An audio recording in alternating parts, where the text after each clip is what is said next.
కేంద్ర పన్నుల్లో రాష్ట్రాలకు వచ్చే వాటాను 50% పెంచాలని, రాష్ట్రాల అవసరాలకు అనుగుణంగా కేంద్ర ప్రాయోజిత పథకాలను వినియోగించే వెసులుబాటు కల్పించాలని ఉప ముఖ్యమంత్రి మల్లు భట్టి విక్రమార్క కోరారు. ప్రజాభవన్లో నిర్వహిస్తున్న 16వ కేంద్ర ఆర్థిక సంఘం సమావేశంలో ముఖ్యమంత్రి రేవంత్ రెడ్డి, ఉప ముఖ్యమంత్రి మల్లు భట్టి విక్రమార్క, మంత్రులు, ఉన్నతాధికారులు పాల్గొన్నారు.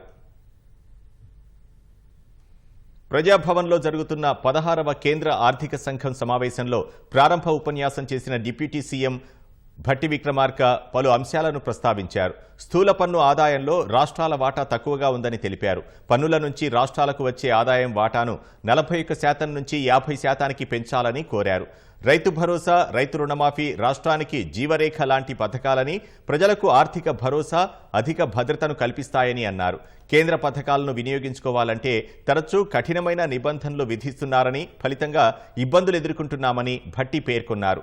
రాష్ట్రాలు తమ అవసరాలకు అనుగుణంగా కేంద్ర ప్రాయోజిత పథకాలు వినియోగించుకునేలా స్వయం ప్రతిపత్తి కల్పించాలని ఆర్థిక సంఘాన్ని కోరారు.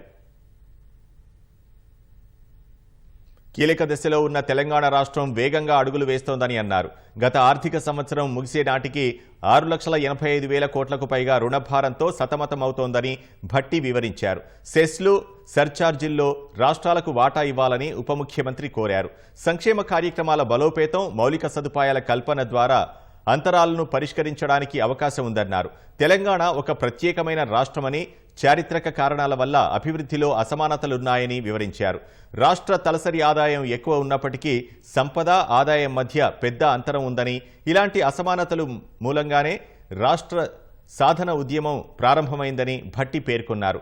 అసమానతల పరిష్కారానికి మౌలిక సదుపాయాలు, సంక్షేమ రంగంపై గణనీయమైన ఖర్చు చేయాల్సి ఉందని అన్నారు.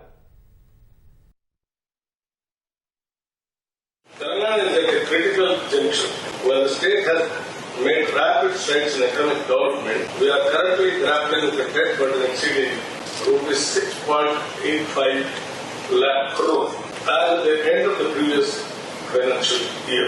This is the result of significant investments in infrastructure, but a large portion of our resources is now being diverted towards debt servicing. We request the Finance Commission support in in either restructuring this debt or providing additional assistance to help free up resources